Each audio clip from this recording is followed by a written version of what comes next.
Baik, bismillahirrahmanirrahim. Assalamualaikum warahmatullahi wabarakatuh. Selamat pagi teman-teman semuanya. Ya, pada kesempatan kali ini saya akan coba mengajak teman-teman semua untuk mempraktikkan apa saja teori-teori, mungkin ada juga praktek dari mentor-mentor yang sudah sebelumnya sampaikan. Sebelumnya perkenalkan, nama saya Rohim. Cek cek tes.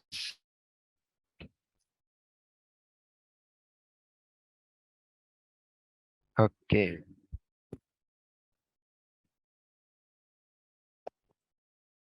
Oke, tes tes. Kalau sekarang bagaimana?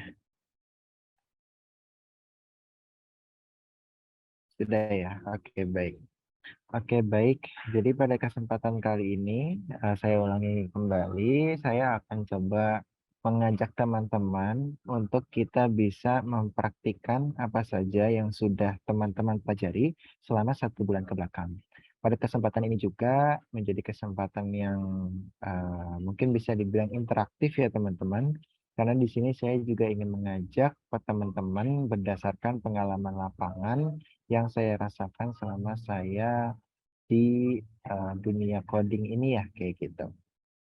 Oke, langsung saja ya teman-teman. Jadi uh, yang pertama, oke, biasanya ketika kita entah kita di company, kita di perusahaan, atau kita semisal di startup, atau mungkin kita mendapatkan proyek, pasti yang pertama kita dengar adalah coba Mas buat ini gitu kan, tolong buat ini, contoh seperti itu. Nah, pada kesempatan kali ini, anggap saja saya sebuah klien yang menginginkan sebuah aplikasi sebagai personal reminder saya atau note saya. Jadi, semisal bahasanya adalah saya butuh aplikasi sebagai reminder tugas-tugas saya dan juga reminder bagi kawan-kawan saya. Contoh seperti ini. Nah, dari sini kita bisa simpulkan bahwasannya tujuannya adalah yang ini ya, reminder tugas-tugas. Oke, tujuan aplikasinya adalah sampai di sini. Nah, di sini saya punya sebuah metode yang menarik ya teman-teman. Itu namanya adalah Crazy Eight. Kayak gini. Nah, jadi Crazy Eight ini adalah metode sprint design inti. Teknik ini paling baik digunakan dalam tahap ide, di mana ide harus datang lebih cepat karena kita memiliki wawasan untuk dimanfaatkan. Tujuannya adalah untuk menghasilkan sejumlah ide yang berbeda dalam waktu singkat. Jadi, dalam metode seperti ini, teman-teman, ketika kita sudah mendengar atau kita mendapatkan tugas atau kita mendapatkan tawaran pekerjaan proyek dari seseorang, baik kelompok maupun seseorang, yang kita lihat adalah kalimatnya. Saya butuh aplikasi sebagai reminder tugas-tugas saya dan juga reminder dari kawan-kawan saya. Nah, tujuannya. Jadi di sini kita bisa menemukan sebuah tujuan. Tujuannya adalah reminder tugas sendiri saya dan kawan-kawan gitu ya. Reminder tugas saya dan kawan-kawan. Nah, berarti kita langsung aja teman-teman masuk ke bagian learning cycle sebagai sarana kita untuk dapat mendesain apa sih kebutuhannya orang tersebut kayak gitu. Nah, mungkin teman-teman ada yang bertanya, Mas Rohim, kita kenapa nggak coba lihat referensi? Nah, jadi dalam metode kita untuk membubuhkan sebuah kalimat ke dalam sebuah ide solusi, itu kita usahakan jangan langsung melihat referensi. Kenapa? Karena kebutuhannya adalah reminder tugas saya dan kawan-kawan. Mungkin teman-teman langsung bisa mencari aplikasi reminder atau mungkin aplikasi to-do list dan seterusnya dan seterusnya. Nah, itu membuat pokok pikiran menjadi sangat luas. Sedangkan rumusan masalahnya adalah seperti ini, rumusan masalahnya. Sorry, rumusan masalahnya adalah yang ini. Nah, tujuannya kita buat hal serupa. Reminder tugas saya dan kawan-kawan. Nah, kita bisa mulai ya teman-teman dengan membuat project baru di sini. Oke. Kemudian kita pilih pertama ya teman-teman buka Whimsicle. Silakan teman-teman kalau mau sambil mengikuti atau mungkin ada yang menggunakan handphone jadi mengikutinya nanti. Oke, kita klik plus di sini. Kemudian kita pilih bagian wireframe. Nah, misalnya kita bisa tulis ini sebagai aplikasi reminder gitu ya. Oke. Nah, sebagai aplikasi reminder, tadi kebutuhannya adalah di sini teman-teman. Sorry, di notes. Nah ini dia. Reminder tugas saya. Nah di sini ada saya dan kawan-kawan. Artinya aplikasi kita itu membutuhkan login system. Nah kita bisa mulai dengan membuka window terlebih dahulu. Oke. Pertama kita butuhkan sebuah login system. Nah buat login system yang sederhana, kita bisa klik elemen yang di samping ya. Kalau teman-teman masih ingat pertemuan hari pertama, kita pilih teks inputnya di sini. Oke, contoh di sini adalah terserah teman-teman nyaman menggunakan username atau semisal menggunakan WhatsApp sebagai loginnya atau mungkin menggunakan email. Itu bisa diatur. Kemudian yang kedua, kita membuat password di sini. Oke. Nah, ini bisa kita perlebar ya teman-teman. Nah, triknya adalah teman-teman bisa mencet paling kanan di sini kemudian ALT. Nah, Alt gitu ya. Nah, dia jadi lebar. Kemudian kita bikin tombol untuk submitnya. Oke. Nah, ini kita lebarin sesuai. Nah, semisal di sini login ya. Oke. Kemudian pastinya kalau ada login pasti ada pendaftaran. Nah, di sini ada login, di sini ada daftar. Oke. Nah, bagaimana caranya user bisa pindah dari halaman login ke daftar? Tentu harus ada yang kita pandu, yaitu kita bisa tambahkan teks di sini. Klik tombol atau semisalkan belum memiliki akun, silahkan daftar di sini, kayak gitu.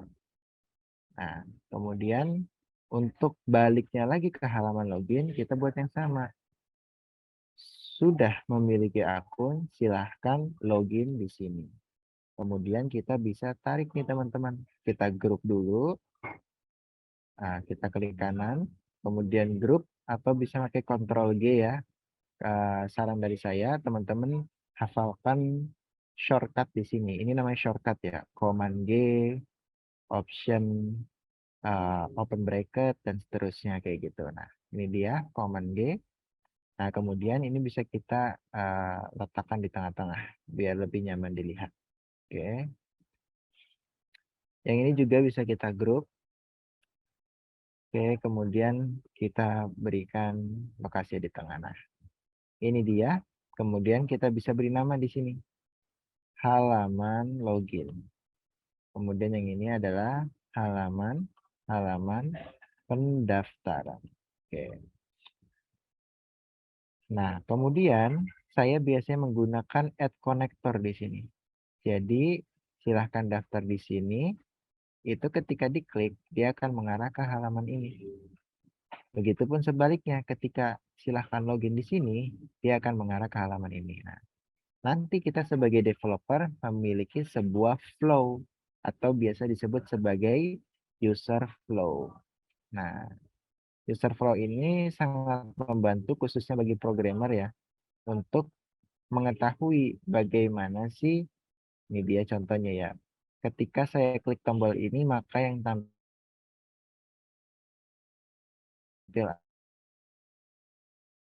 apa? Jadi dari penggunaan wireframe di sini menggunakan Whimsicle itu menjadi sebuah sarana teman-teman menggambarkan hal secara utuh dari sebuah aplikasi tanpa memikirkan desain di utamanya ya, kayak gitu. Jadi kita belum mikirin desainnya nih di sini. Kita cuma mikirin bagaimana aplikasi itu sesuai dengan tujuannya tadi, reminder tugas saya dan kawan-kawan. Nah, berarti kita bisa blok nih di sini. Saya dan kawan-kawan bisa dibilang sudah terselesaikan karena sudah ada halaman loginnya ya, kayak gitu. Nah, kemudian next tujuannya adalah reminder tugas. Nah, berarti dia membutuhkan sebuah list tugas hariannya. Gimana caranya? Jadi di sini kita bisa buat teman-teman satu halaman lagi seperti ini. Oke. Kemudian halamannya simpel aja. Yang pertama mungkin kita kasih judul ya. Kita kasih judul, kita ucapkan selamat datang. Misalkan halo Rohim. Oke. Sudahkah kamu menyelesaikan tugas harianmu? Contoh kayak gitu. Oke. Nah, mungkin di sini saya perbesar. Kalau teman-teman masih ingat, bisa klik plus di sini. Kayak gitu ya. Oke. Ini dia, dikira-kira saja ukuran yang nyaman atau jarak yang nyaman bagaimana. Karena di wireframe kita tidak mengutamakan presisi. Kita tidak mengutamakan desain. Yang kita utamakan adalah bagaimana layoutnya dan bagaimana user flow-nya. Itu yang paling utama. Nah, bagaimana bisa masuk halaman ini? Tentu saja harus melewati login. Oke, dan juga melewati tombol daftar. Aduh, sorry. Oke, tombol daftar. Oh iya teman-teman, kalau seandainya ada suara putus-putus, hilang-hilang, langsung konfirmasi aja ya. Jadi teman-teman bisa terdeliver materinya secara nyaman kayak gitu. Oke, oke. Nah di sini kita bisa mulai. Contoh di sini ada list tugas teman-teman. Kita bisa buat sederhananya adalah table. Oke. Nah di table itu informasinya apa? Contoh deadline. Kemudian deskripsi tugasnya. Oke, kemudian opsi yang kita butuhkan kayak gitu. Nah, cukup sampai di sini aja teman-teman. Nah, jadi kembali lagi kepada metode yang tadi adalah Crazy Eight. Nah, ini memungkinkan kita untuk tidak berpikir terlalu luas, untuk memungkinkan kita tidak berpikir terlalu lebar. Karena metode sprint desain inti. Nah, desain inti itu adalah hal yang terlahir dari sebuah rumusan masalah atau permintaan dari klien atau proyek, kemudian kita jabarkan tujuan dari aplikasinya apa sih? Oh, contoh satu sebagai reminder tugas. Yang kedua, itu bisa reminder tugas saya dan kawan-kawan. Ya udah, berarti desain intinya adalah hanya seperti ini. Deadline di sini bisa kita tulis misalkan 2 hari lagi. Deskripsinya adalah tugas teman coding pertemuan ke-12 contoh gitu. Opsi di sini bisa kita isi misalkan ada edit dan juga delete kayak gitu ya. Nah, kemudian agar menambahkan data yang lebih seru lagi, misalkan di sini ada 1 minggu lagi. Tugas teman coding pertemuan ke misalkan 13. Kita masukkan edit dan juga delete. Oke. Nah, sampai di sini, apalagi yang kita butuhkan? Tentu namanya halaman login, pasti harus ada halaman logoutnya juga ya teman-teman. Nah, makanya di sini kita bisa buat sebuah garis atau header ya teman-teman, navbar.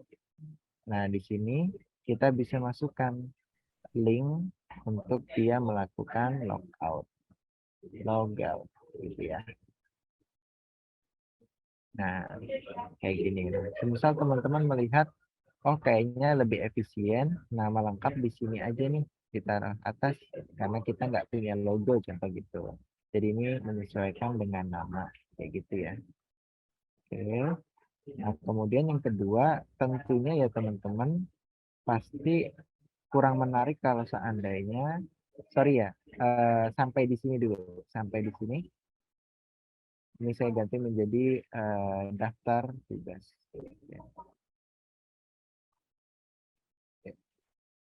kita sampai di sini dulu daftar tugas. Nah, sebetulnya teman-teman, sampai sini aja ini sudah selesai. Ini yang disebut sebagai Crazy Eight atau design sprint. Jadi kalau teman-teman mendapatkan tugas atau proyek, sesimpel ini sebetulnya. Nah, baru dari sini kita perinci. Nah, Crazy Eight cuman sampai di sini aja. Oke, bahkan tadi sampai di sini nih. Nah, Crazy Eight cuma sampai di sini. Kemudian kita baru lihat secara komponen per detail. Seperti contoh, oh di sini ada login, baru kita tambahkan pasti ada informasi usernya. Kemudian contoh kita lihat lagi pendaftaran, loh bagaimana ya nama di sini bisa muncul? Oh ternyata kita lupa menambahkan kolom dengan teks nama, contoh kayak gitu. Oke, nama. Kemudian selanjutnya, masa iya ketika kita login cuma bisa logout? Gimana kalau seandainya kita lupa password? Bagaimana kalau kita ingin mengganti password dan seterusnya dan seterusnya? Nah, itu masih banyak lagi komponennya. Nah, silakan teman-teman detailkan sendiri. Tapi pada kesempatan kali ini saya ingin mengajak teman-teman apa sih yang terjadi di lapangan sesungguhnya, apa sih yang dikerjakan seorang programmer seutuhnya, yaitu adalah seperti ini. Nah, setelah sampai di sini, apa yang kita siapkan? Nah, yang bisa kita siapkan ada dua pilihan teman-teman. Ada dua pilihan ya. Oke. Oke. Ada dua pilihan. Pilihan pertama, ini coba saya zoom ya. Oke. Pilihan pertama, oke. Pilihan pertama, mau front to back atau back to front. Kayak gitu ya. Mau front to back atau back to front. Itu pilihannya. Jadi ada dua pilihan. Kalau front to back, teman-teman harusnya sudah bisa tergambar ya. Front di sini adalah front end to back atau back to front. Nah, jadi di sini back end-nya dulu baru ke front end-nya kayak gitu. Nah, kalau saya atau kalau Mas Rohim lebih prefer yang mana? Kalau saya lebih prefer yang nomor dua ini teman-teman. Alasannya sederhana karena saya lebih suka ada datanya dulu baru kita tampilkan dibandingkan kita membuat data dummy dulu baru kita integrasikan kayak gitu. Nah, jadi mungkin di sini saya akan mengajak bagaimana caranya saya ngoding ya teman-teman. Jadi lebih ke praktek, nggak soal teori. Oke. Pertama teman-teman kemarin backend itu udah belajar mengenai Adonis ya. Oke. Jadi ini dia hasil WIM cycle kita. Nah mungkin teman-teman di sini akan saya share ya. Coba saya share. Can view. Kemudian saya copy linknya. Saya masukkan di kolom chat. Oke. Oke, kita selesai sudah melakukan sprint design. Selanjutnya, bagaimana cara kita menyajikan ini ke dalam sebuah data. Nah, di sini saya akan ajak teman-teman perlahan, karena tentunya kalau saya ajak langsung ke metode yang biasa saya gunakan, itu bukan praktek yang mendasar. Dalam arti kata, itu memang praktek yang sudah dilakukan di industri. Nah, oleh karena itu saya di sini ingin mengajak kepada teman-teman untuk kita mulai bagaimana dulu saya memulai. Nah, jadi ketika desain sudah jadi teman-teman, hal yang saya lakukan kedua adalah saya membuka Excel seperti ini. Oke, mungkin teman-teman ada yang pakai Microsoft Office. Kalau saya lebih suka menggunakan WPS ya, karena gratis teman-teman. Kita klik New Tab. Nah, kemudian kita tinggal pilih aja nih teman-teman. Kita bikin sheet ya. Kita bikin apa namanya Excel gitu ya. Oke. Oke. Di Excel, apa nih yang kita buat nih Mas? Nah, yang kita buat di Excel adalah pertama, kita lihat dulu desainnya. Nah, kita bisa lihat di sini. Oke. Jadi di sini tentunya ada informasi pengguna ya teman-teman. Informasi pengguna. Oke, sebut saja di sini ada tabel pengguna. Oke. Di tabel pengguna ini menyimpan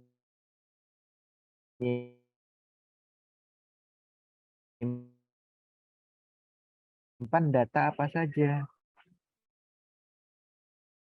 Oh, di sana ada nama, kemudian ada email, kemudian ada password. Nah, kemudian ada apa lagi?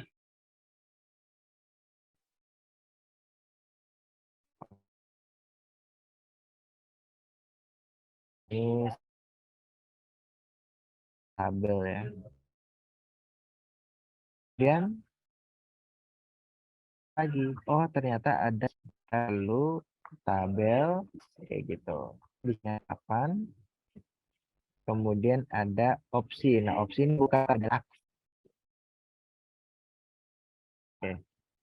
Setiap user yang login atau memiliki akun, pastinya mereka memiliki list tugas yang berbeda-beda ya teman-teman. Nggak mungkin semisal saya login tiba-tiba ada tugasnya Mas Ihsan gitu contoh di sini. Atau semisal ada tugasnya Mas Rehan. Padahal itu bukan tugasnya saya. Kok kelihatan di akun saya? Nah, caranya berarti kita harus menghubungkan antara tabel pengguna dengan tabel tugas. Caranya seperti apa?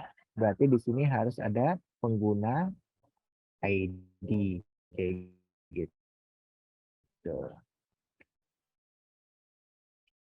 Ini saya perbesar. Nah, tabel pengguna memiliki relasi dengan tabel tugas kayak gitu. Nah, saya akan mengajak lagi kepada teman-teman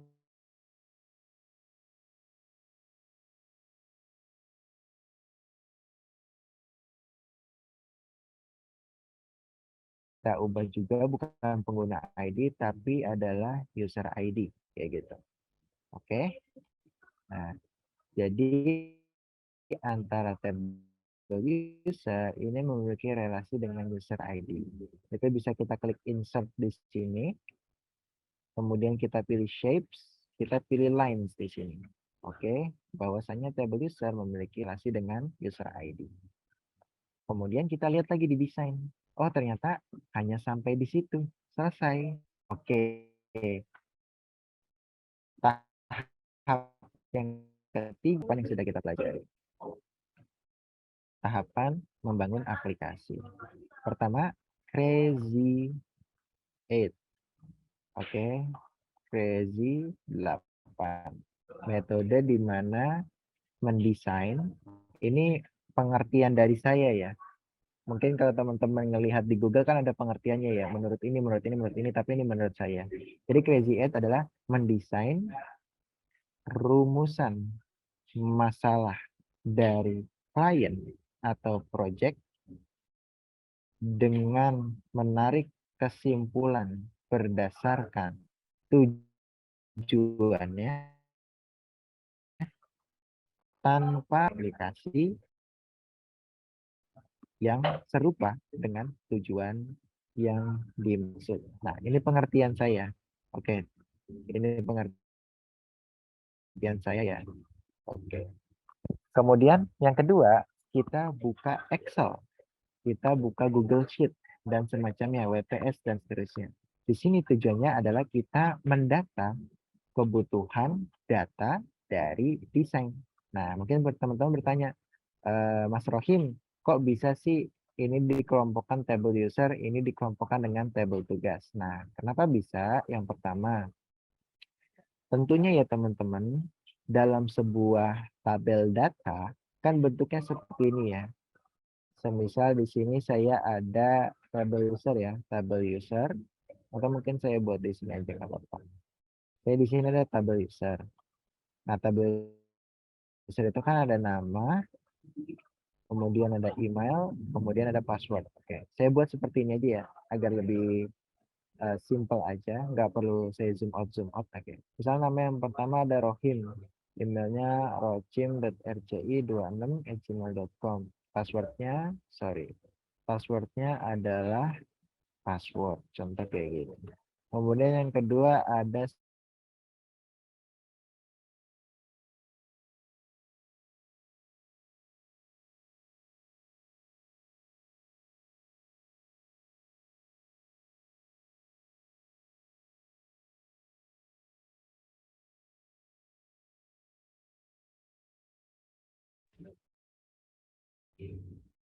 Oke. Halo tes teman-teman, apakah suara saya terdengar dengan jelas?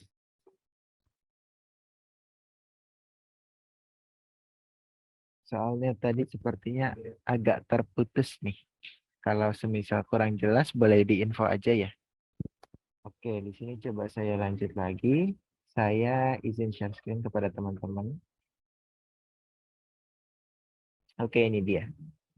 Nah, bentuk sebuah data di Excel itu kan seperti ini ya teman-teman. Sorry, ini ada chat. Sudah ya, sudah jelas ya. Oke. Tabel user, kemudian di sini ada tabel tugas, di mana di sana ada deadline, ada deskripsi, kemudian ada user ID, kayak gitu. Oke, ini sebenarnya nanti teman-teman akan lebih paham ketika ada praktik, tapi coba di sini saya jelaskan secara garis besarnya ya. Nah, di sini ada deadline, misalkan 2000, anggap ya 30 Agustus deadline-nya. Anggap saja bulan ini gitu ya. Deskripsinya adalah tugas kantor. Kemudian user ID-nya adalah miliknya si Rohim.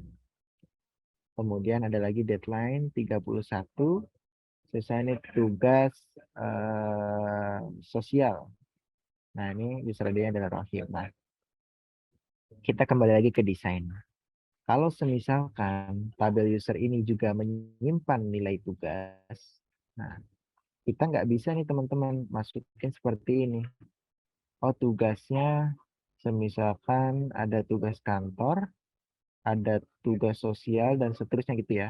Belum kita naruh deadline-nya, belum kita naruh ini terlepas ya. User ID kan nggak masuk karena udah masuk ke table user ya. Nah, belum masukin deadline. Semisal nanti ada warna gitu kan kalau diperlukan. Misalkan oh, kita mau nge-label ini warna kuning ini untuk tugas yang sifatnya prioritas. Yang warna merah tugas yang urgennya parah banget dan seterusnya gitu. Nah, tentunya data-data tersebut tidak bisa kita handle ke dalam satu tabel aja. Makanya kita membutuhkan tabel baru lagi yang kita sebut sebagai tabel tugas. Nah, harapan saya semoga teman-teman sudah paham bagaimana caranya kita membuat desain ini ke dalam bentuk data yang dibutuhkan. Oke, kemudian yang selanjutnya adalah bagaimana data yang sudah kita rancang ini ke dalam sebuah codingan dengan metode tadi adalah back end to front. Nah, ini metode yang saya gunakan karena saya lebih nyaman. Tapi kalau teman-teman lebih nyaman front end to back, nggak masalah karena ini soal kenyamanan aja. Oke, jadi kemarin back end kita udah belajar tentang Adonis.js ya teman-teman. Di Adonis.js ini merupakan sarana framework. Nah, framework itu apa? Framework itu rangka kerja, teman-teman. Rangka kerja dalam arti kata, kita kalau membuat sesuatu itu sudah ada kerangkanya. Jadi, kita kalau ngoding, kita kalau membuat program, nggak perlu lagi disibukkan dalam membuat kerangka. Simpelnya kayak gitu. Itu pengertian dari saya. Kita bisa mulai dari get started di sini. Oke. Oke, nah inilah yang disebut sebagai sebuah dokumentasi dari sebuah bahasa program, framework, library, dan seterusnya. Contoh, teman-teman mungkin pernah dengar nama bahasa Python Programming Language ya. Oke.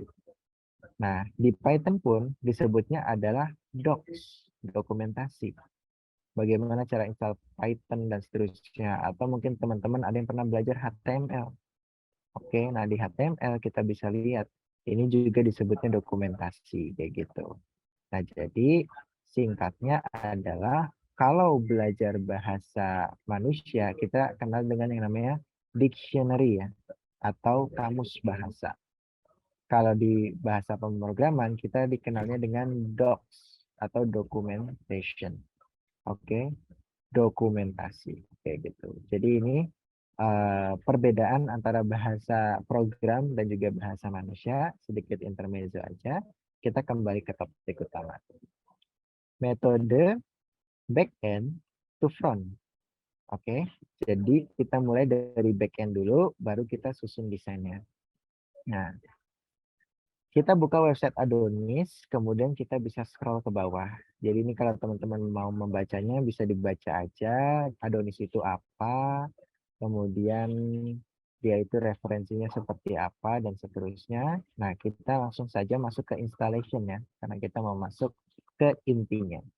Nah, pertama, Adonis.js is a Node framework and hence it requires Node.js to be installed on your computer. To be precise, we need at least the latest release of Node.js version 14.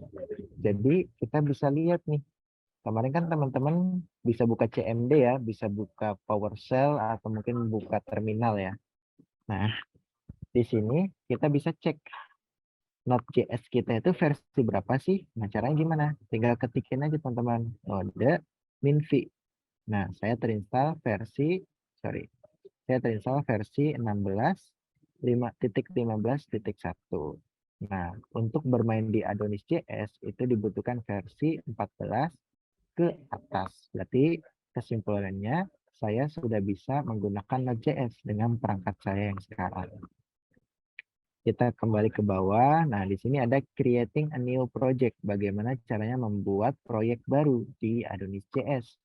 Caranya simple. Jadi di sini tentukan dulu ya lokasi teman-teman tuh mau membuat proyeknya tuh di mana. Oke, mungkin kalau di sini saya anggap saya pengguna Windows. Karena mungkin mayoritas pengguna Windows. Untuk teman-teman ada ya folder dokumen ya kayak gitu. Kemudian teman-teman mungkin nyimpan di sana ada folder teman coding gitu kan. Sorry, teman coding jadinya. Belajar coding gitu kan. Belajar coding. Oke, kemudian di belajar coding ini menjadi lokasi file-file kita, folder-folder kita, PPT-PPT yang udah di-share sama mentor-mentor, atau video-video YouTube yang teman-teman download kayak gitu ya. Nah, saya biasanya itu menggunakan fasilitas dari terminal ini. Jadi saya sangat meminimalisir penggunaan touchpad ya atau mouse di sini teman-teman. Kenapa? Karena lebih cepat aja kayak gitu. Oke. Saya akan ajari bagaimana saya akan sharing ya teman-teman. Saya akan sharing bagaimana caranya saya biasanya membuat proyek dari paling awal kayak gitu. Ini akan saya hapus ya. Oke. Pertama saya buka CMD. Saya buka terminal. Kemudian saya pertama pastikan saya itu lokasinya ada di mana. Simpel aja, kita bisa ketik ls. Kalau di Windows itu dir ya kalau nggak salah. Kecuali kalau teman-teman pakai PowerShell. Oke, ls. Kemudian saya mau nyimpan di mana? Contoh saya mau nyimpan di desktop nih. Nah, saya bisa ketik cd desktop kayak gini. Atau cd de, teman-teman bisa klik tab tab ya, ada di keyboard teman-teman, bawahnya esc, bawahnya tilde, di situ ada tab. Dia otomatis langsung membaca ada folder apa saja di dalam proyek saat ini kayak gitu. Nah, cd ini fungsi dari terminal untuk kita bisa masuk ke dalam folder tersebut. Oke, saya klik enter. Kita oke, kita kasih akses, kemudian kita bisa ketik ls lagi. Oh, ternyata di sini udah ada banyak nih file-file yang sudah saya punya gitu kan. Oke, untuk merapihkan apa yang tampil di CMD kita, PowerShell kita, kita bisa ketik clear. Nah, CLER, clear ya. Jadi udah rapi lagi tuh. Kita udah nggak dibubuhkan oleh sesuatu hal yang mengganggu. Oke. Nah, karena kita ada di folder desktop, kita bisa gunakan perintah mkdir. Mkdir itu make directory singkatannya ya. Mkdir contoh di sini adalah kita project pertama ya. Kita bisa kasih nama misalkan project 1. Oke, project 1 di sini project satunya adalah aplikasi reminder. Oke, kayak gini. Kayak gitu ya teman-teman. Nice. Nah, ketika kita cd spasi pro kita tab. Nah, ini udah kebuat nih foldernya. Nah, kita udah masuk ke folder tersebut. Kemudian, setelah kita sudah berhasil membuat project di sini, kita bisa lihat ke dokumentasi. Cara buat new project adalah seperti ini. Oke, kita bisa copy nih bagian sini, klik kanan, copy. Oke, kita paste di sini, kemudian namanya. Nah, biasanya penamaannya itu saya buat seperti ini, teman-teman. Misal nama projectnya adalah reminder. Oke, berarti untuk nama front end-nya, biasanya nama folder saya adalah reminder strip client. Untuk nama backend-nya, saya beri nama reminder strip server. Nah, kenapa namanya ini, Mas Rahim? Standarnya biasanya seperti itu, para programmer kasih nama. Jadi saya mengikuti standar yang ada. Oke, ini sedikit intermezzo kembali ya. Oke, kita kembali lagi ke dokumentasi. Di sini ada npm init, adonis ts, appletes. Kemudian kita buka terminal kita. Kita udah masuk nih. Pastikan teman-teman udah masuk ke folder yang teman-teman buat ya. Oke. Atau semisal Mas Rohim ternyata di Windows nggak bisa pakai mkdir. Kalau di Mac kan tadi mkdir. Nah, teman-teman bisa mkdir spasi in Windows kayak gitu. Nah, ternyata di Windows itu menggunakan apa? Oh, ternyata sama menggunakan Macdir juga. Coba kita lihat lagi. Oh iya, ternyata sama. Oke, ternyata sama ya fungsinya ya. Menggunakan mkdir juga. Make directory. Oke, npm init. Nah, kemudian hello world di sini teman-teman itu adalah nama folder projectnya. Oke, nama folder projectnya. Berarti kita kembali lagi ke terminal. Nah, di sini kita berikan nama projectnya apa? Nama projectnya adalah, karena ini backend, teman-teman masih ingat ya, berarti reminder strip server, kita enter. Nah, jadi kita sudah masuk ke langkah di mana langkah ketiga, yaitu kita membuat aplikasi backend, atau kita membuat backend-nya. Oke. Nah, select the project structure. Saya sarankan teman-teman pilih yang web aja. Kenapa? Karena dependencies, library, atau mungkin bahasa singkatnya gini teman-teman, atau bahasa analoginya. Kalau di API atau API, ibarat sebuah makanan, ini baru disajikan lauk. Oke. Kalau slim, ini baru disajikan nasi sama semisalkan selain lauk sayur gitu kan. Nah, kalau di web ini 4 sehat 5 sempurna. Artinya di situ ada lauknya, di situ ada sayurnya, di situ ada susunya, seratnya dan seterusnya. Makanya kita pilih yang bagian web. Kita klik enter ya. Oke, kemudian enter the project name. Nah, tadi kan udah kita ketik nih di sini reminder server. Jadi kita bisa klik enter aja. Nah, setup Sline atau tidak. Nah, saran saya itu tidak. Kita bisa ketik Y, tekan Y. Nah, mungkin teman-teman bertanya, sorry harusnya no. Oke, karena udah terlanjur, nggak masalah, nggak usah panik, kita cari solusinya. Kemudian setup prettier. Nah, ini bisa kita ketik no juga. Configure webpack anchor for compiling. Nah, kita ketik N besar ya, atau false, jadi kita nggak butuh. Sebenarnya ini 3 ini kita nggak butuh. Tadi saya salah baca, jadi saya ketik Y, tapi nanti kita cari solusinya. Mas Rahim, kalau terlanjur salah pencet gimana? Langkah paling akhir, hapus projectnya, install project baru lagi. Itu langkah paling akhir, tapi itu tidak menjadi sebuah solusi terbaik. Kita ada solusi terbaik, bagaimana caranya?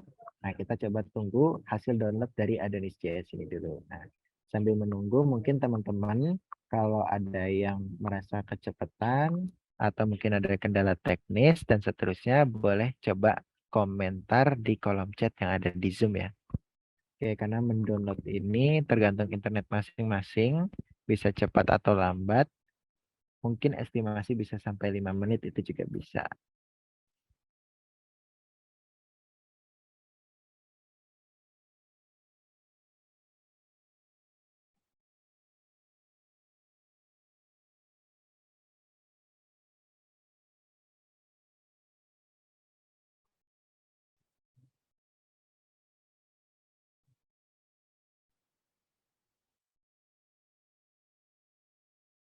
Oke, sambil menunggu download, mungkin silakan teman-teman kalau ada yang ingin mencatat dari apa yang tadi sudah saya jelaskan adalah seperti ini. Oke, kembali kita lihat juga downloadnya biar kita nggak kelewat. Oke. Nah, mungkin di sini ada nih pertanyaan dari banyak programmer yang baru mulai. Mas Rohim, enakan ngoding di Windows atau di MacBook? Kayak gitu. Kalau menurut saya, paling nyaman itu ngoding di Windows sebetulnya. Karena dulu saya sebelum pakai MacBook, saya menggunakan Windows. Oh, kenapa alasannya? Alasannya adalah lebih banyak fitur. Lebih banyak fitur dalam arti kata di sini kombinasi keyboardnya itu sangat banyak kayak gitu. Oh, bukannya di Mac OS juga bisa? Betul, di Mac OS juga bisa. Tapi yang saya rasakan lebih banyak di Windows fiturnya. Tapi ada satu hal yang saya suka di Windows. Saya itu jarang banget untuk buka Explorer gitu, teman-teman. Kemudian klik kanan, new folder, seterusnya kita ke folder download dan seterusnya begini. Nah, saya mungkin bisa dibilang meminimalisir penggunaan itu. Karena saya lebih suka saya buka terminal seperti ini, kemudian saya tinggal lihat. Contoh di sini ya, saya buka baru.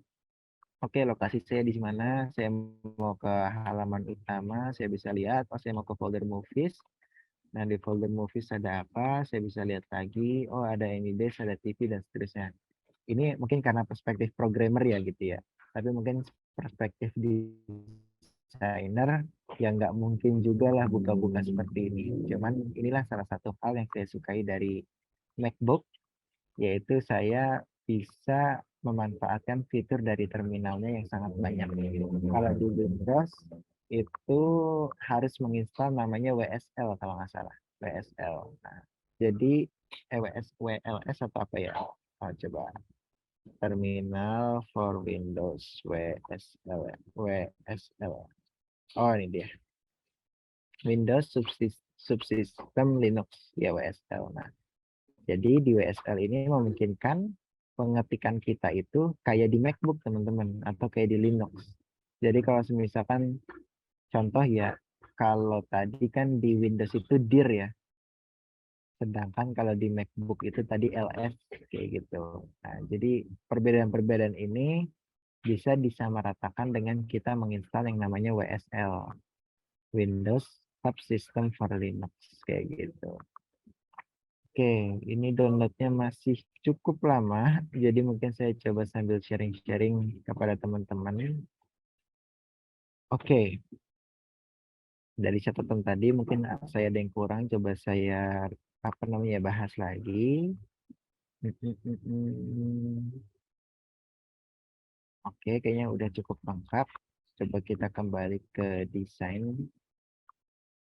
Oke, nah tadi seperti yang saya bilang, Crazy Eight itu tidak sampai komponen detail ya teman-teman. Sampai sini itu sudah selesai. Nah, kalau seandainya mau kita detailkan, contoh di Rohim, ini kan pasti ada profil ya.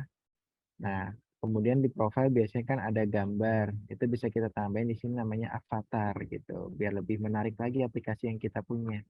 Kita bisa perkecil, sorry, kita bisa perkecil ukurannya kayak gitu. Oke. Nah, semisalkan ketika Rohim dan avatarnya itu diklik, apa yang terjadi?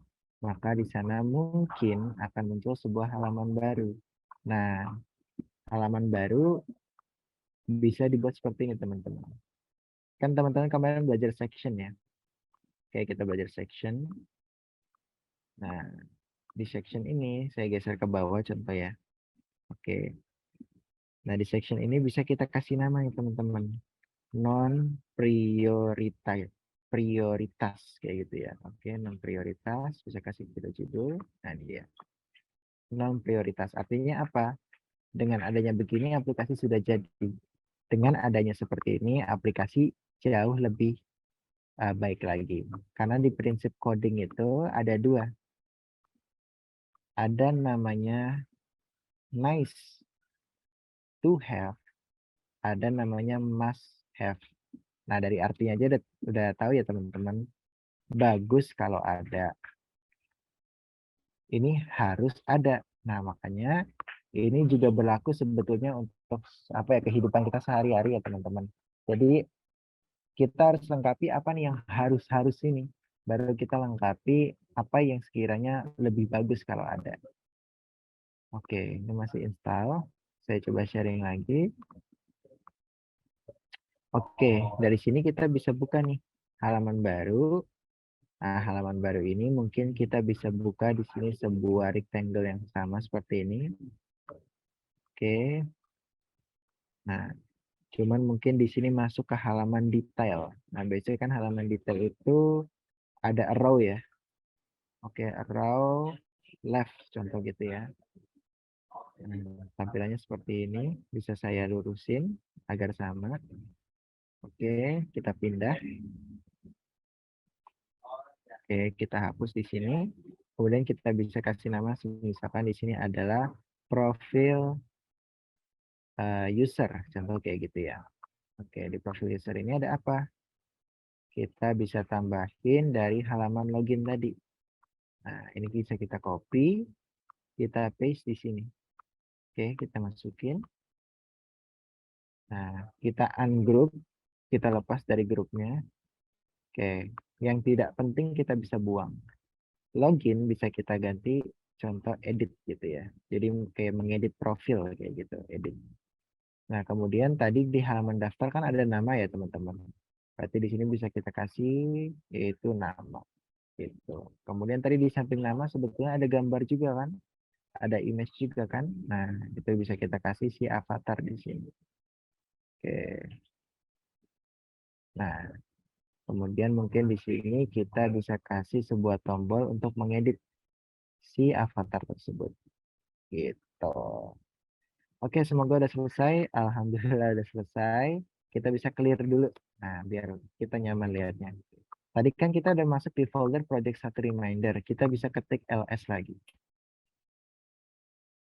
Sorry. npm install failed. Oke, kalau kita coba coba saya install lagi ya. Oke, kita pilih yang web. Next, next, next. Oke, semoga ini lebih cepat ya. Saya nggak tahu ini internet sepertinya lancar.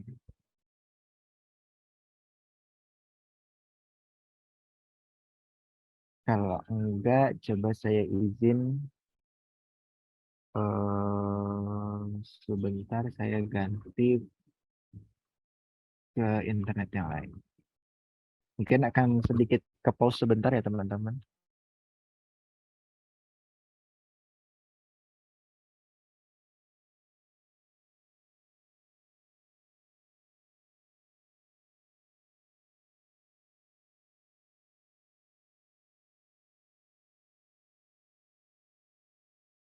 Oke, halo tes, apakah masih terhubung?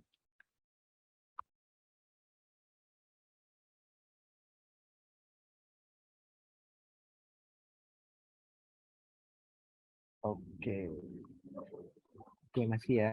Oke, nah ini saya udah ganti internet. Semoga ini jauh lebih cepat. Oke, ini coba saya cancel dulu. Kita ls. Nah ini udah nih, udah jadi nih. Nah saya coba hapus dulu takutnya tadi nggak komplit. Oke, kita pilih yang web. Enter, enter, enter. Nah, kayak gitu ya.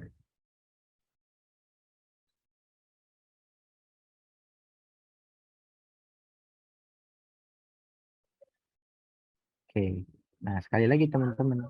Di sini teman-teman bisa menambahkan detail-detail yang lain. Contoh, Mas Rahim saya pengen ada logo dari aplikasi saya. Sok, mangga, tinggal dicari aja logonya kayak gitu ya.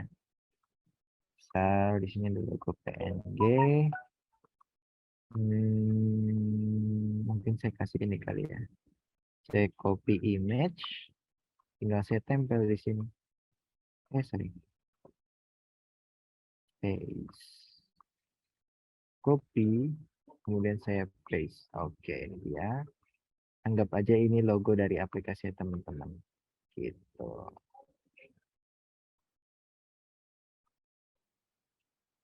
Oke, ini dia. Coba kita lihat lagi. Oke, masih install.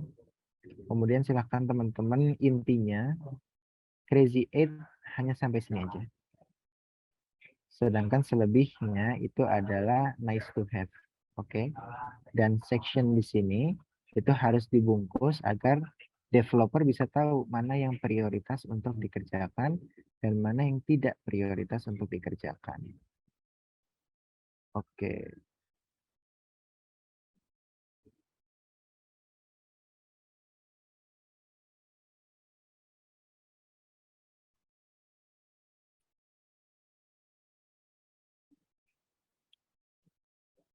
Oke, mungkin sambil menunggu download, Mas Haris ya. Mas Haris mungkin ada yang mau ingin disampaikan, dipersilahkan Mas.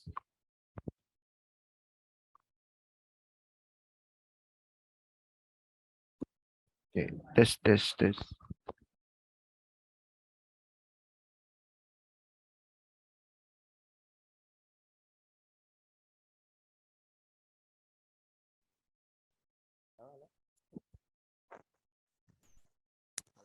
Suara saya masuk?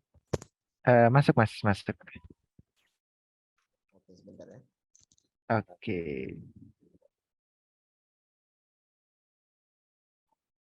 Materinya sudah, Mas? Ini lagi ngedownload file sih Mas, lagi nunggu Lagi download. downloadnya. Iya. Oke, minta waktunya sebentar aja mungkin ya. Iya, boleh Mas. Ya, sebelumnya terima kasih Mas Ocim atas materinya hari ini. Dan salam juga untuk teman-teman semuanya. Semoga masih pada semangat ya untuk belajar programming nih bersama teman-teman dari teman coding. Teman coding, iya. Soalnya perjalanannya masih lumayan ya Mas ya. Iya, Ya, masih lumayan Insya Mas. Allah. Mhm. Nah, saya mau nyampein aja yang udah disampaikan di grup bootcamp ya teman-teman. Kalau kita tuh ada program one day class yang bekerja sama dengan Ribaj yang dari Korea itu, dan itu programnya diwajibkan ya buat teman-teman dari bootcamp. Jadi ini masuk pada absensi dan penilaian dari teman-teman. Nah, jadi saya mau ingetin aja nih, kalau ada teman-teman yang bersedia buat minggu ini, silakan isi listnya yang ada di grup gitu ya. Ada pelatihan apa aja yang kemarin udah di share tuh yang di grup. Ada pelatihan pembuatan meja lipat, sama pelatihan memasak yang kemarin tuh memasak kue dan masak pasta ya. Pelatihan seperti itulah teman-teman.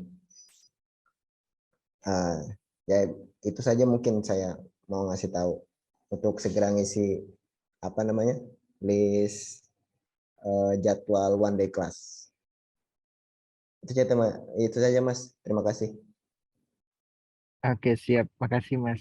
Nah, teman-teman mungkin kalau seandainya ada yang ngebul nih pas ngoding gitu kan, perlu refreshing, perlu rekreasi, ikutin teman-teman dari one day class karena kemarin mentor dari teman coding ada tuh yang ikut untuk membuat meja lipat dan itu seru banget. Itu menjadi sebuah sarana rekreasi belajar. Jadi mungkin di coding pasti ada suntuknya, ada pusingnya. Tapi kalau misalnya teman-teman ikutin one day class, semoga itu bisa membakar gitu, membakar dari semangat teman-teman untuk lanjut belajar lagi kayak gitu. Jadi ini kayak refreshing aja sih teman-teman. Saya Betul pribadi banget, betul pengen banget banget, ikut. Saya pribadi betul pengen banget. banget ikut. Cuman kemarin berbenturan aja sama kegiatan. Iya, iya. Bagus juga buat nanti kalau teman-teman mau buka usaha, dari Hmm. selain jadi dapat skill programming, dapat skill yang lain lagi. Tambah mantap lagi. Hmm. Saya pengen bisa masak, Mas. Wah, bisa masak. Iya, itu belajar tuh.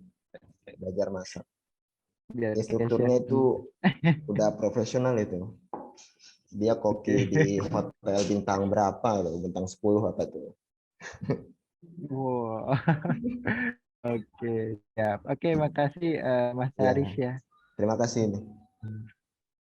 Iya, oke. Oke, teman-teman, ini kan ada selesai, kita download. Alhamdulillah ya. Jadi pastiin mungkin internet teman-teman cukup lancar, cukup baik, kayak gitu ya. Karena memang berbicara mengenai dunia digital, pasti yang paling utama itu sumbernya teman-teman. Apa itu internet, kayak gitu ya. Oke. Nah, jadi setelah saya udah install reminder server, kita bisa tes di sini. Oh, ternyata ada folder reminder server. Nah, saya bisa ikutin nih, run following commands to get started. Oke, cd re. Kita ketik re aja, kemudian kita tab. Nah, dia otomatis langsung mengisi pertama. Enter. Kemudian saya bisa ketik kode spasi titik. Artinya apa? Saya ingin membuka folder reminder server ke semuanya. Titik itu artinya all ya teman-teman dalam bahasa komputer. Oke, kemudian kode itu untuk memanggil Visual Studio Code. Jadi ketika saya klik enter, maka yang terjadi adalah set, maka yang tampil adalah di sini Visual Studio Code. Nah, dan di Visual Studio Code ini saya sudah menampilkan hasil dari Adonis JS-nya, kayak gitu. Nah, tadi perintah selanjutnya adalah run following command started. Ini ada node as serve min watch. Kita copy aja, kita tempel di sini.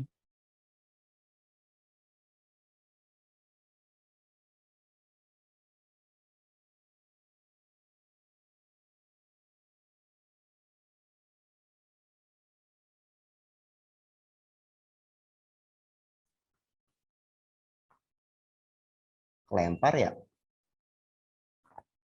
Mas, mungkin sambil menunggu Bang Wacimnya, untuk yang lain boleh dilanjut terlebih dahulu untuk penginstalasian. Nah, ini Mas Remnya sudah kembali. Udah datang lagi. Iya, Iya, sorry teman-teman ini nggak tahu. Rasanya lancar tapi ketendang berkali-kali. Oke, kita lanjut. Nah, ini dia ya.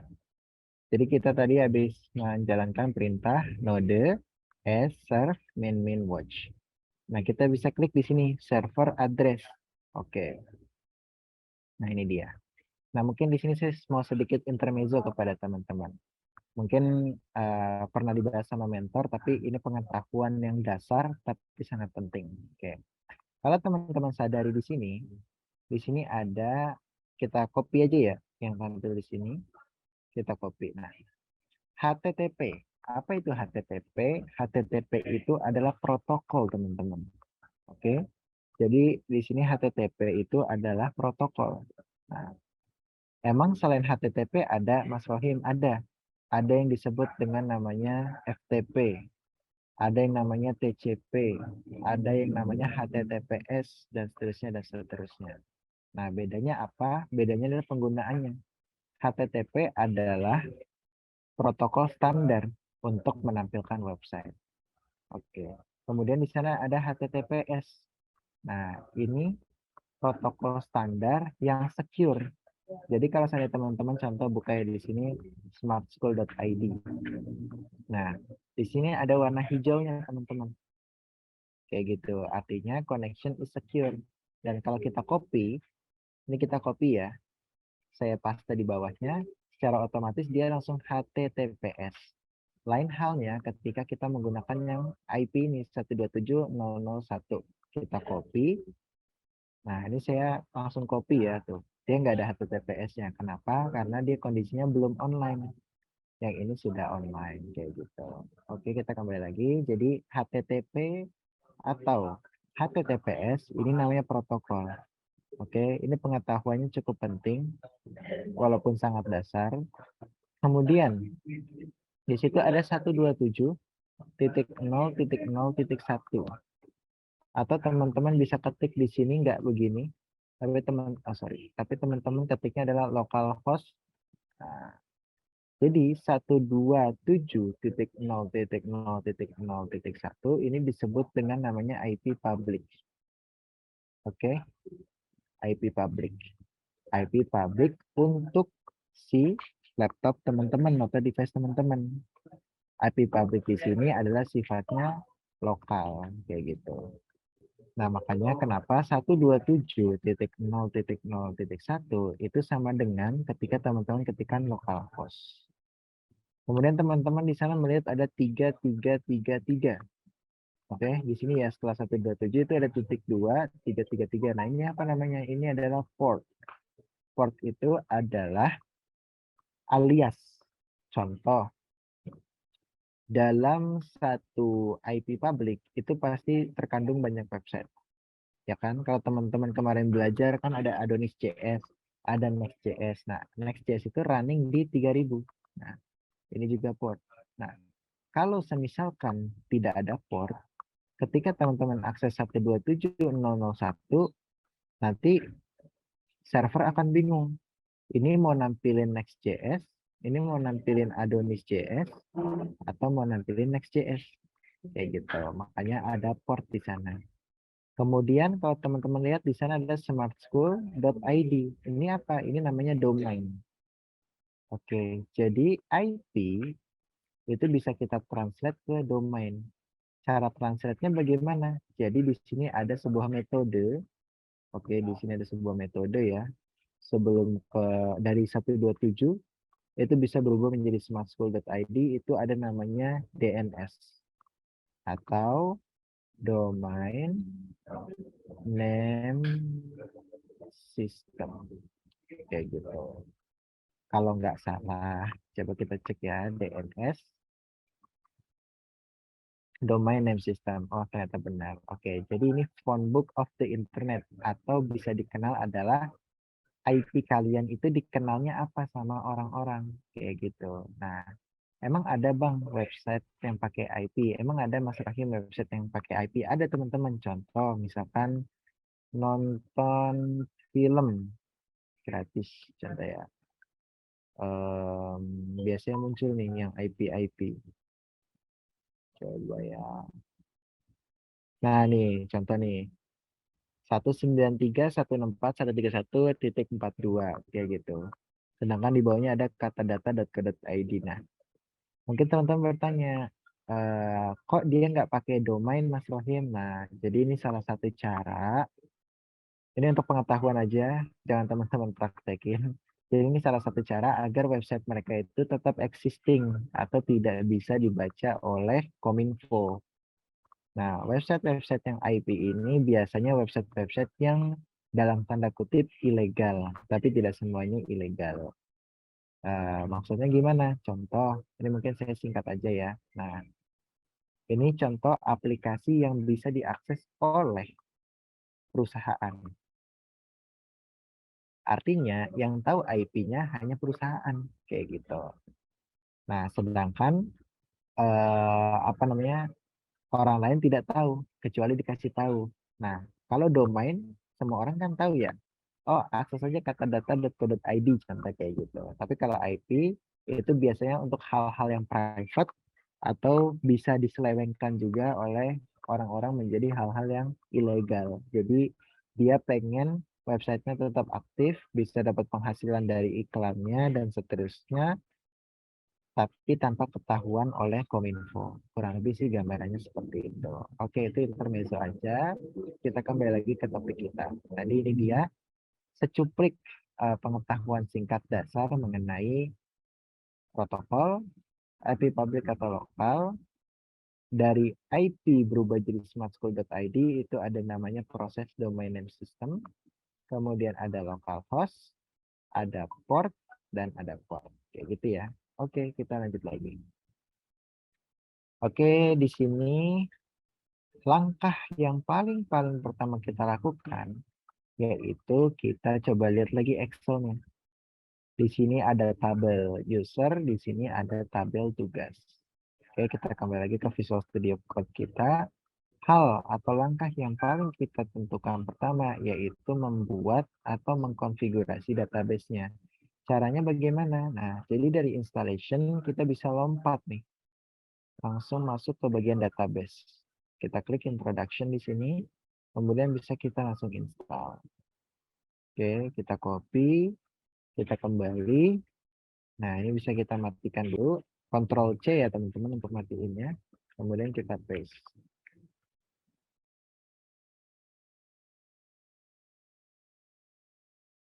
Oke, jangan lupa kita siapkan server lokal kita. XAMPP. Oke. Teman-teman yang punya XAMPP silahkan dibuka. Saya kebetulan nggak pakai XAMPP, jadi nanti kita sesuaikan aja. Oke, nah ini udah berhasil. Nah, kalau kita lihat dokumentasi setelah install, masih ada configure. Nah, ini bisa kita copy lagi. Kita copy, kita masuk ke codingan, Visual Studio Code, kita paste, enter. Nah, kita pilih di sini adalah MySQL atau MariaDB untuk spasi. Kemudian kita klik enter. Gitu. Nah, select where to display instruction. Kita bisa pilih in the terminal. Oke, ini dia. Nah, kita bisa langsung masuk ke folder, ke file env teman-teman. Nah, env ini apa sih Mas Rohim? Env ini singkatan dari, nih ya, environment. Oke. Jadi env itu singkatan dari environment. Jadi kalau misalnya ada programmer yang bilang, saya minta environment-nya dong. Nah, teman-teman udah nggak bingung lagi, environment apa ya? Nah, environment itu adalah file dengan format .env. Kayak gitu. Oke. Next, kita lanjut lagi. Nah, ini tinggal kita sesuaikan. Nah, teman-teman kan pakai XAMPP ya. Pasti localhost, portnya 3306, username-nya adalah root, passwordnya kosong, database-nya apa, misal kayak gitu. Nah, ini saya kebetulan nggak pakai itu, saya pakai yang lain. Oke, tapi sejatinya sama ya. Nah, ini contoh database yang sudah pernah kita kembangkan ya teman-teman. Aduh, ini nggak bisa di-scroll. Nolak kayak.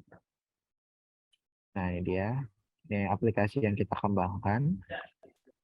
Nah, di sini saya bisa saja langsung klik create new database. Oke, saya pilih semisal di sini. Namanya misalkan reminder ya. Oke. Nah, ini udah ada. Ya udah. MySQL DB name-nya adalah reminder. Oke, kemudian yang ini mungkin saya stop share dulu karena ini database perusahaan ya teman-teman. Sebentar. Oke.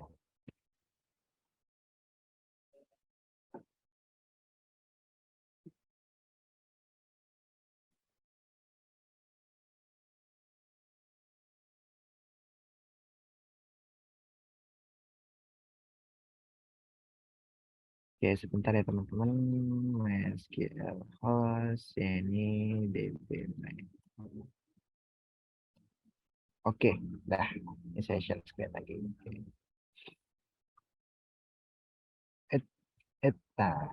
Nah, teman-teman seperti ini. Nah, kalau saya, mungkin teman-teman seperti ini ya tadi ya.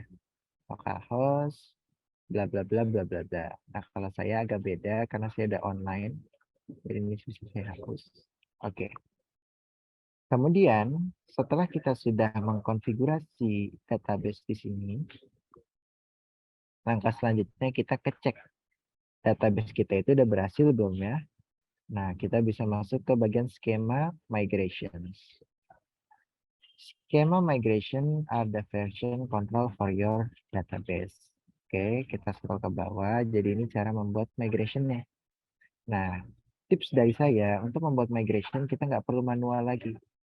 Kita kalau seandainya ketik node S, nah di sana itu ada make model. Ini dia. Make a new worksheet model. Node S make model. Nah, model di sini itu usahakan namanya sesuai dengan tabel kita.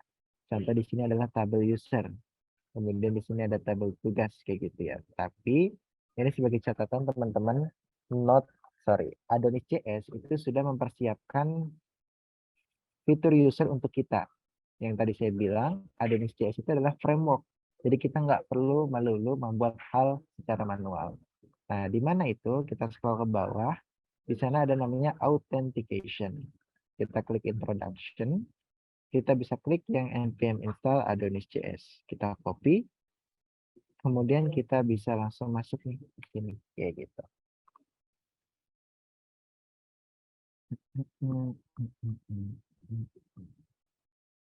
Nah, ini udah selesai. Kemudian jangan lupa kita configure. Ini dia, kita copy. Nah, ini yang perlu diperhatikan. Lucid atau database, kita pilih yang Lucid. Web, API tokens atau basic out, kita pilih yang API token. Kita klik spasi, kita klik enter. Enter model name to be used. Nah, model name to be used. Model name, ingat, model name harus sesuai dengan nama si tabel yang kita buat, yaitu user. Enter. Create migration for the users table. Yes. Oke. Kemudian select the provider for storing API tokens. Kita pilih database. Create migration for the API token. Yes. Oke, selesai. Nah, sekarang kita ngecek bisa berhasil atau tidaknya dengan cara node ACE migration .2 run. Nah, ternyata di sini ada error. Errornya apa? Kita nggak perlu panik. Nah, di sini errornya adalah ini dia teman-teman. Error invalid default value for updated add. Nah, kita bisa cek di bagian database, kita cek di bagian migrations, kita cek di bagian migration yang kita punya, yaitu users sama API tokens. Tadi kebuat secara otomatis ketika kita mengkonfigurasi dari out tadi, kayak gitu.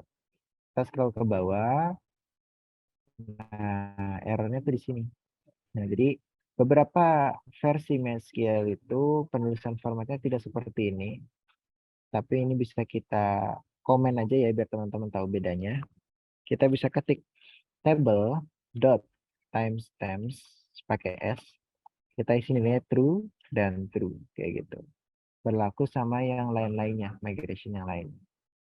Oke, di sini expires at ya, jangan di komen ya. Soalnya ini ada created at sama updated at. Sedangkan di sini expires at. Ini bisa dibiarkan. Yang created at-nya bisa kita komen, kita tempel kayak gitu. Kita simpan. Atau mungkin API tokens itu tidak memerlukan updated at.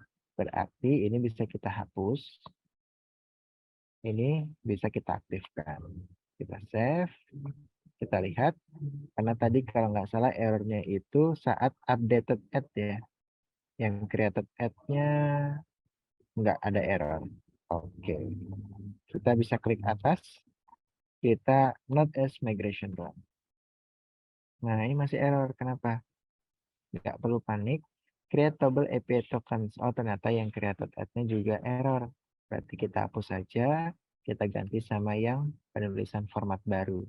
Table.timestamps pakai S. Nilainya true dan true. Kita running lagi.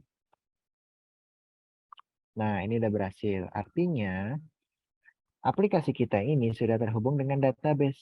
Nah, cara teman-teman bisa melihat, kembali ke MySQL, XMPP teman-teman masing-masing, bisa cek di localhost phpMyAdmin ya. Nah, di situ ada database reminder. Kita buka, dia akan loading mengambil data.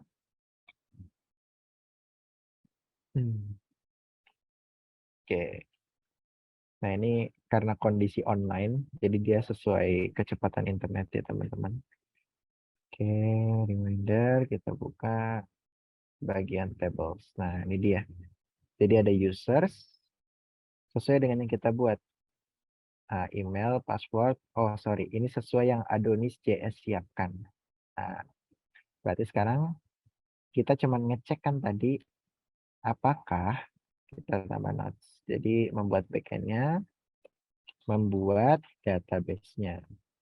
Kemudian yang kelima, cek apakah database sudah terhubung atau belum. Nah, tadi kita udah cek. Jadi langkah yang kita lakukan adalah bisa kita reset aja. Node as migration reset. Oke, jadi dia kembali kosong lagi ya teman-teman. Kalau kita lihat di sini. Kita refresh.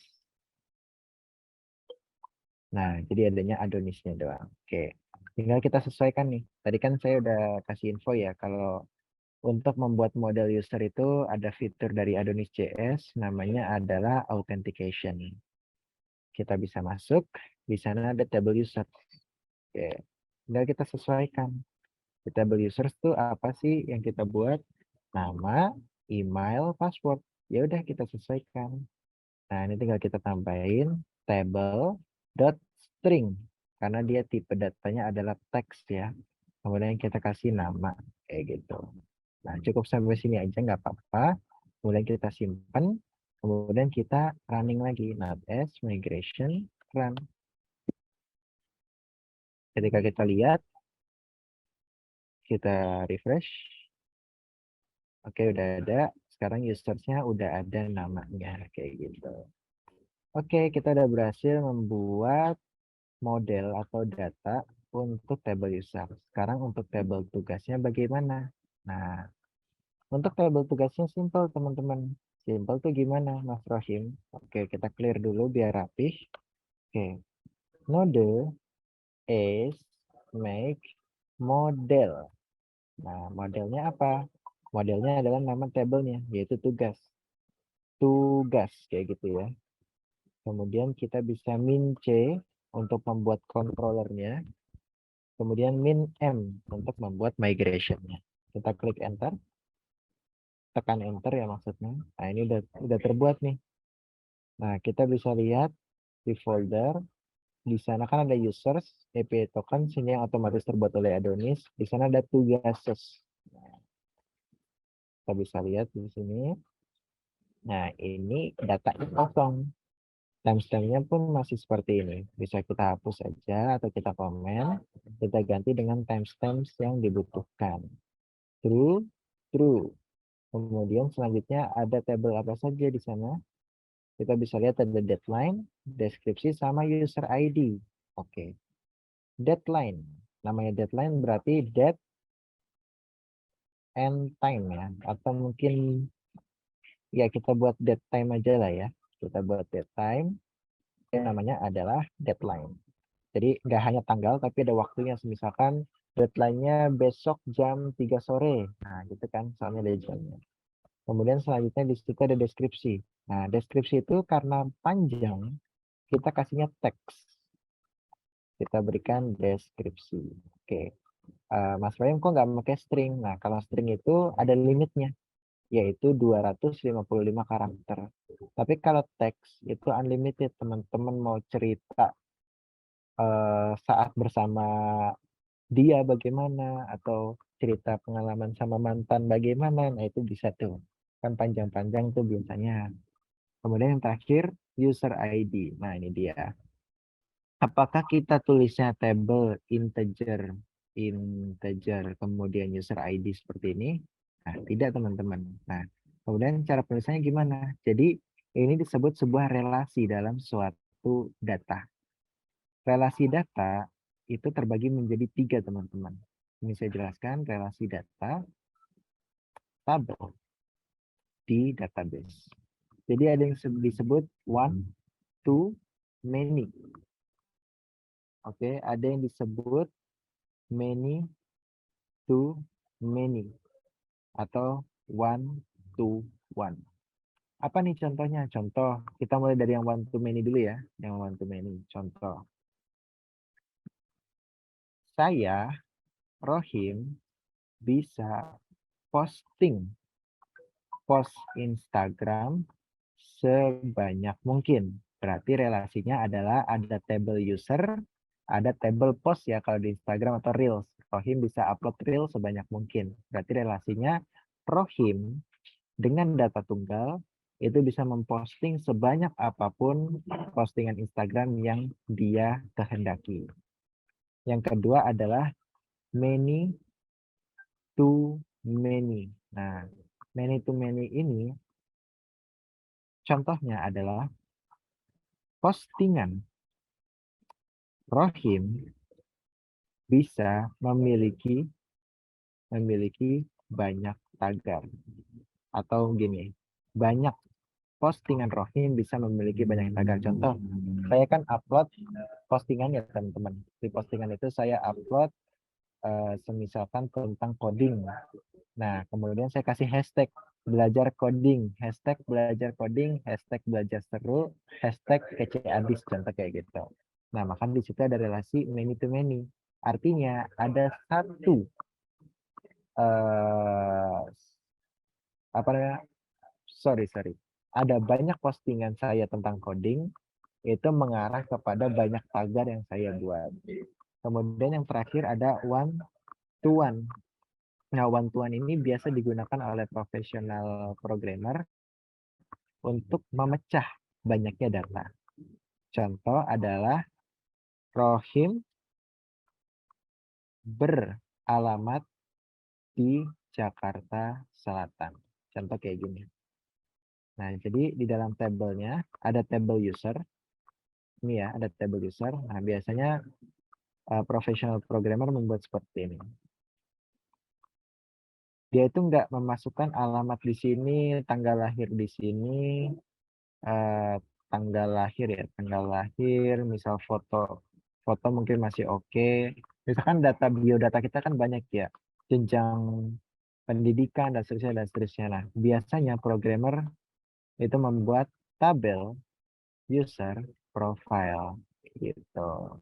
Nah, user profile ini nanti ada alamat, kemudian ada tanggal lahir, kemudian misalkan ada nick, ada N NISN, contoh untuk siswa atau mungkin mahasiswa itu ada nomor induk mahasiswa gitu kan, dan seterusnya. Kemudian baru terakhir ada user ID.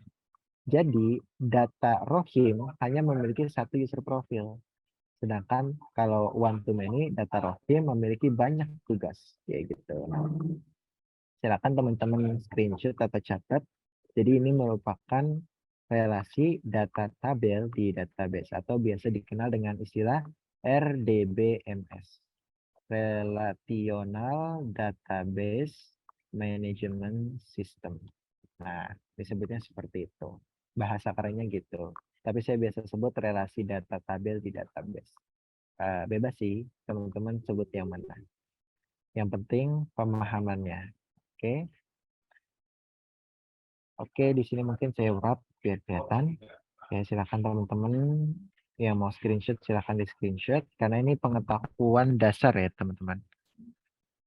Oh iya, sebelum lanjut saya mau tes suara apakah masuk teman-teman sampai saat ini? Cek, masuk ya. Siap. Oke, kalau gitu nggak ada kendala, semoga ya. Jadi bisa kita lanjut lagi materi. Oke, tadi kita udah belajar tentang relational database, jadi kita kembali lagi.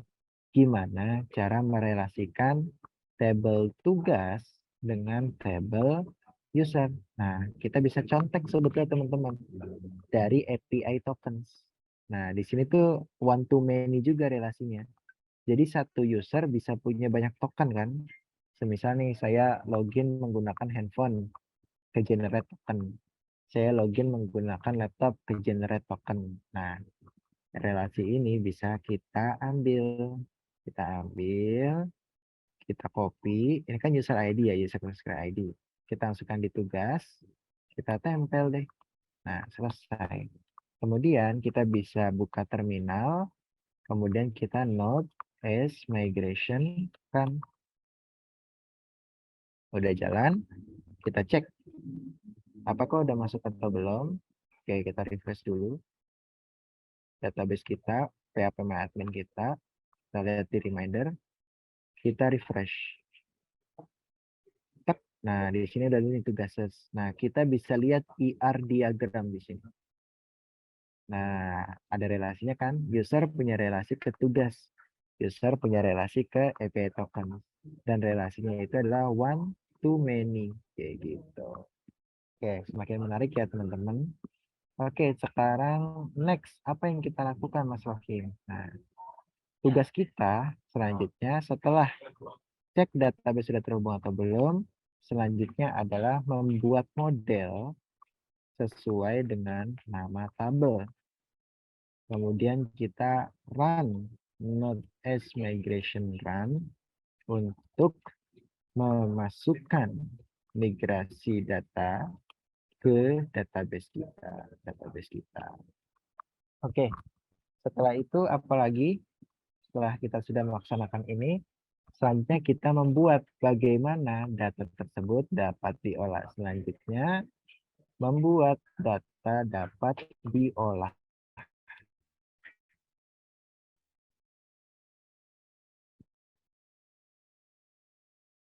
Oke, bagaimana cara membuatnya? Oke, jadi untuk dapat lokasi kita untuk membuat data tersebut dapat diolah. Jadi di sini ada folder start, di sana ada roots. Oke. Nah, di sini kita bisa buka nih. Ini tips lagi dari saya. Kita kan punya model, kita punya table ya teman-teman. Nama tabelnya itu ada user, ada table tugas. Ini saya hapus ya biar nggak membingungkan. Oke, delete. Ada table user, ada table tugas. Nah, kita kasih nama yang sama, root get di sini user kayak gitu. Atau kemarin teman-teman kan udah belajar di sini ada get, ada post ya kan, kemudian ada delete sama ada update. Put. Oke. Nah, keempat ini itu disebutnya CRUD atau create, read, update, dan delete. Oke, urutannya berarti post, update, create, read, update, delete. Nah, post, get, put, delete. Kayak gitu. Jadi kalau teman-teman nih misalkan mau belajar tentang ngolah data, teman-teman tinggal ketik aja CRUD. Misalkan mau pakai apa nih teknologinya, bisa pakai Laravel. Nanti pasti jelas nih. Kemudian, oh saya pengen belajar CRUD menggunakan Adonis JS. Nah, ini ada. Saya pengen CRUD menggunakan Python. Atau kita bisa lihat bahasa pemrograman terpopuler 2022. Oke. Kita lihat. Oke, kita pakai Python atau kita pakai C#, JavaScript, PHP, dan seterusnya kayak gitu. Ya, itulah jadi keywordnya untuk teman-teman cari. Nah, post, get, put, delete itu bisa kita satukan teman-teman menjadi disebutnya sebagai root resource. Oke, ini mengandung makna root. Kemudian apa nih resource-nya? Yaitu nama table kita atau nama model kita, user. Kemudian selanjutnya kita masukkan controller kita. Kita bisa lihat di sini di bagian app, controllers. Nah, di sini belum ada nih user controller. Jadi bisa kita buat. Cara buatnya gimana? Node as make controller user. Enter. Gitu. Nanti ada nih user controller. Nah, tapi kan kendalanya di sini kosong ya. Kita mau isi apa nih? Nah, bisa kita hapus lagi nih. Kita delete. Kita mau terisi dari resource gitu kan. Ya udah, kita bisa node as make controller, kita bisa ketik minH dulu. Ada opsi apa aja sih? Nah, di sini ada nih resource. Ya udah, berarti kita tinggal pakai node as make controller user min r, enter. Nah, ketika kita lihat sekarang user controllernya udah ada isinya gitu. Untuk meminimalisir typo, karena sering terjadi di kalangan programmer pemula, saya biasanya copy nama file rename, saya copy. Di root sini saya masukin user controller. Ini bisa kita hapus ya. Oke. Oke, pertama kita coba tes aja udah jalan atau belum. Caranya gimana? Nah, di sini ada index, di sini ada store, di sini ada update, di sini ada destroy. Kita fokus yang itu aja. Karena dari yang tadi teman-teman, post, get, put, delete itu masuknya ke index. Ini ini masuknya ke store, ini masuknya ke index, ini masuknya ke update, ini masuknya ke destroy. Ya, nah ini sebagai pengetahuan teman-teman. Karena teman-teman harus tahu istilah-istilahnya. Export default class. Ini disebut dengan kelas dalam dunia programming. Jadi di sini disebutnya OOP ya, atau Object Oriented Programming. Karena di sana ciri khasnya adalah menggunakan kelas. Kemudian public async index. Ini disebutnya apa? Ini disebutnya adalah method.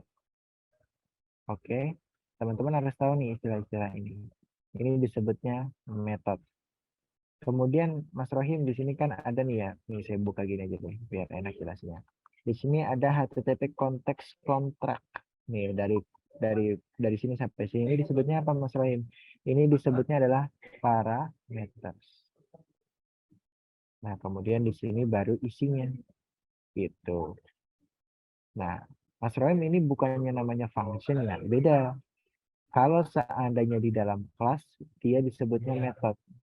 Kalau dia di luar kelas, contoh seperti ini. Function. Hello, gitu ya, contoh gitu. Ini kan untuk membuat function. Kemudian saya panggil di sini. Hello, gitu kan. Nah, ini baru disebut function. Karena dia di luar kelas. Tapi kalau di dalam kelas itu disebutnya method. Jadi kalau sampai ada programmer yang bilang, Mas Budi, Mas Haris, tolong dong buatin metode untuk kita menampilkan data. Nah, berarti kalian harus buatnya di kelas, kayak gitu. Oke, ini saya hapus. Teman-teman mungkin bisa catat ya ini, atau di screenshot. Oke, untuk mengambil nilai data user, ini bisa saya hapus juga. Silakan teman-teman screenshot atau catat, atau nanti bisa tonton rekamannya. Untuk kita mengambil data user, kita pastikan dulu ini sudah berjalan atau belum research-nya. Kita bisa ketik dengan return ini indeks dari user. Oke, cara manggilnya gimana? Nah, tadi kan kalau teman-teman perhatikan localhost 333 adalah yang tampil ini nih. Kalau semisal saya ganti di sini adalah hello world, maka ketika saya refresh, oh ini belum saya jalanin. Node.s serve min what sama saja. Oke, kita refresh. Nah, hello world ya tampilnya ya. Oke. Kemudian saya punya resource user di sini. Kalau saya ganti slash user, nah ini indeks dari user. Itu nilainya diambil dari user controller. Gitu.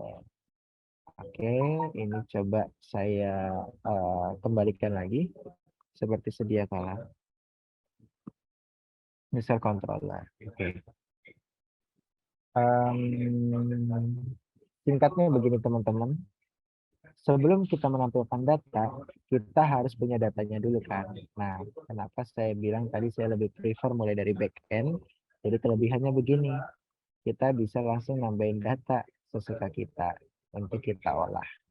Oke, properties di sana ada users, di sana ada data. Kalian tambahin aja datanya di sini. Tinggal klik plus.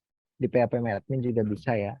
Misal nama di sini Rocim, rocim.rci26@gmail.com. Passwordnya kita ketik aja password, enter. Kita tambah data lagi, semisal namanya Budi26@gmail.com. Passwordnya adalah password. Kemudian kita klik save. Nah, gimana caranya kita memanggil data tersebut, Mas Rohim? Nah, jadi di sini ada konsep dengan nama MVC, teman-teman. Oke, di sini coba saya gambar ya. Oke, ada namanya MVC. Oke. Ya, coba saya gambarkan. Ada namanya model, ada namanya view, ada namanya controller. Model itu apa? Model itu adalah sarana. Ya, kecil kan. Oke, model itu apa? Model itu adalah sebuah sarana menghubungkan aplikasi dengan database. Kita singkat DB. View, sarana menampilkan sesuatu ke pengguna. Controller sarana antara model dan view untuk mengolah data kayak gitu. Singkatnya sih kayak gitu. Jadi tiga hal ini tuh saling berkaitan. Tiga hal ini nggak bisa dilepaskan. Jadi ini akan selalu berkaitan. Oke. Jadi karena saya di controller, untuk saya mengambil data, berarti saya harus memanggil, betul, saya harus memanggil model. Nah, cara memanggil modelnya kita bisa lihat. Nama model kita tuh apa sih? Jadi di app, di sana ada model, di sini ada user. Nah, keuntungan menggunakan Visual Studio Code, dia langsung menampilkan sebutannya adalah intelligence atau kemampuan sebuah text editor di mana ini adalah Visual Studio Code untuk dapat mempelajari dari apa yang kita miliki selama kita coding. Jadi ketika kita, itu pengertian intelligence ya. Jadi ketika kita ketik user di sini, cara pintar, cara artificial, dia itu langsung mengenali, oh ada user untuk mengambil dari app model users. Ada user schema, ada ini, ada itu. Nah, kita ambil user app schema. Nah, dia secara otomatis langsung import user from app model user. Itulah kelebihannya. Kita tutup lagi mungkin. Nah, user untuk mengambil data kita ketik aja misalkan query kayak gitu. Nah, kemudian jangan lupa kita return await. Pertanyaannya, Mas Rohim, kenapa harus ada await?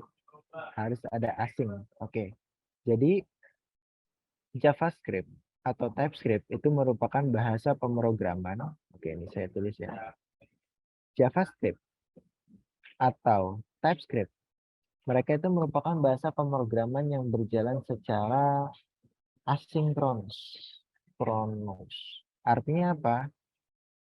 Dia berjalan tidak berdasarkan sequence. Sequence itu tahu ya teman-teman, urutan.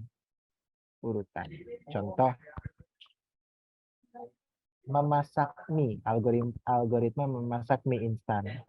Buka bungkusnya, pisahkan bumbunya, kemudian masukkan minyak ke dalam air panas, angkat mie-nya, tuang bumbunya, kurang lebih mungkin gitu ya. Nah, kalau asinkronus enggak, itu udah ada list tuh, ada masukin bumbu, ada ini, ada itu. Ibarat kita punya tangan tuh 10, jadi dia itu satset kayak gitu. Nah, karena kesatsetannya itu yang membuat JavaScript harus direm. Diremnya itu dengan cara await. Jadi sebelum dia ke perintah-perintah selanjutnya, ntar dulu, selesaikan dulu pengambilan data user. Kayak gitu. Jadi kurang lebih bahasa analoginya tuh kayak gitu teman-teman. Ini kita refresh, kita save. Coba kita tampilkan ya. Kita refresh. Nah, sekarang udah ada nih datanya. Tuh, ada user yang tadi sudah kita input di database. Gitu. Berarti kesimpulannya aplikasi kita sudah berhasil terhubung ke database yang kita buat. Kayak gitu. Oke, teman-teman. Jadi materi pada hari ini saya pause dulu sampai sini ya.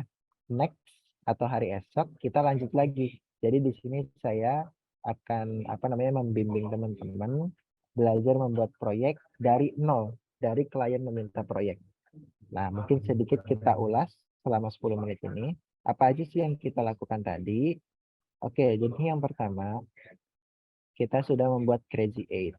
Crazy Eight ini yaitu mendesain rumusan masalah dari klien atau proyek dengan menarik kesimpulan berdasarkan tujuan tanpa harus melihat referensi dari aplikasi yang serupa dengan tujuan yang dimaksud. Ini pengertian dari saya. Kemudian selanjutnya kita bisa review. Oh, ini tampilan desain yang sudah kita buat dari hasil Crazy Eight. Jangan melihat referensi dari aplikasi lain dulu. Selanjutnya Excel atau Sheet. Nah, jadi dari sini kita coba data. Apa sih data yang kita punya, tabel yang bisa kita kelompokkan, mana sih tabel yang punya relasi, kayak gitu. Kemudian yang ketiga membuat back-end-nya. Nah, kita install Adonis tadi ya. Kemudian kita membuat database-nya menggunakan migration tadi ya. Cek apakah database terhubung atau belum. Dan seterusnya. Kayak gitu kan. Kemudian kita membuat model. Itu harus sesuai dengan nama table. Nah, nama model di sini itu harus sesuai ya. Ini kan tugas ya. Itu sesuai dengan nama table yang ada di sini, tugas. Gitu. Terus selanjutnya membuat data dapat diolah. Nah, ini kita bermain di controller. Yaitu tadi kita udah berhasil menampilkan data user.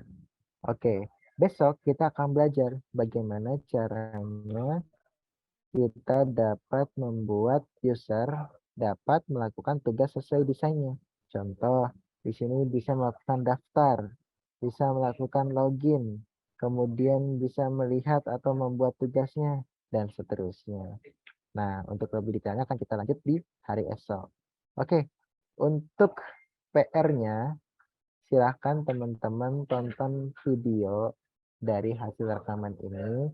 Teman-teman resapi, teman-teman dengarin secara ulang-ulang, teman-teman praktekin dari apa yang udah kita pelajari hari ini. Karena pada pertemuan bersama saya khususnya saya akan mempraktikkan dari kebutuhan-kebutuhan yang terjadi di lapangan seperti itu.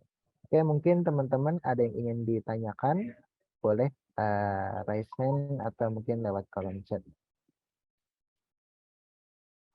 Kalau misalkan tidak ada, silakan teman-teman melanjutkan